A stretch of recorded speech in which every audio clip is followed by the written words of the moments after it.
Hi, I'm Bill Fukui with Page One Solutions, and I'm just trying to follow up on our last week's update regarding lead generation strategies and how we can get more leads from the traffic that we currently get without always having to spend more money.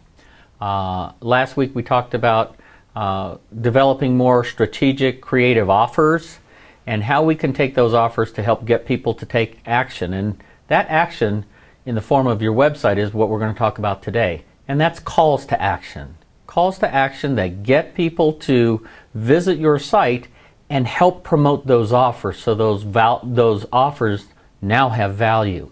So today we're going to talk about how can we develop more strategic calls to action that are going to get people to click on and see your offers so that they can take the next steps.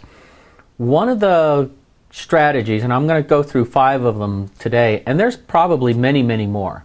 But these 5 are probably the most common and sometimes the most overlooked strategies. And the first one is going to be just your locations. The location of your calls to action, whether it's on the top, bottom, side, down on the footer, doesn't matter. The location will have a large impact on how visible they are and how often they're clicked.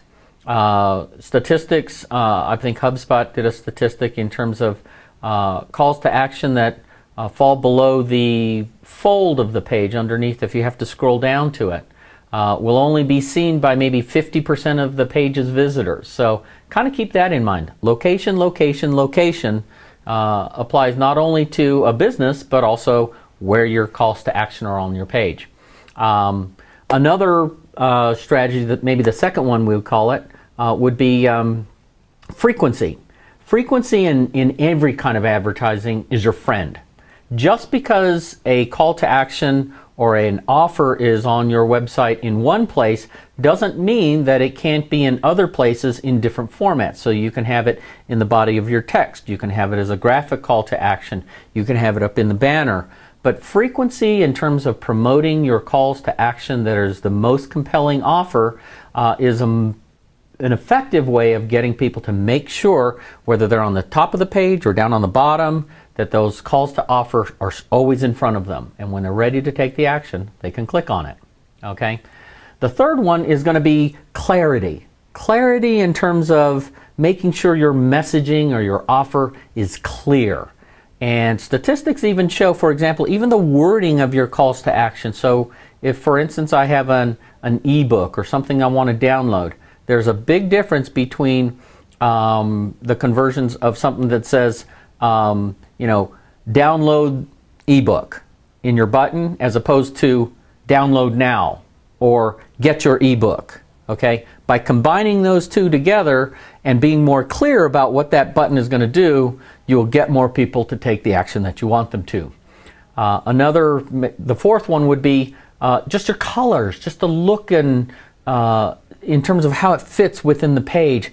A lot of times practices try to make their websites and every element on that page look so artistic and to fit in and really not be kind of a blemish on the page or something. Unfortunately, what they do with their calls to action is they camouflage them. They bury them. They don't pop off the page. So whether it's your color or the graphic or creating some layering or some depth in your calls to action, do something so that that call to action stands off. Do not sacrifice the look and, quote, feel of a page for getting people to take the actions that you want. You'll be losing business and your website will not be as effective.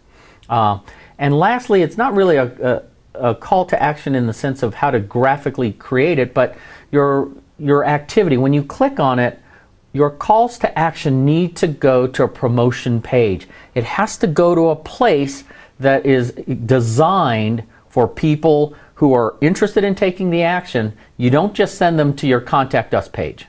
Okay?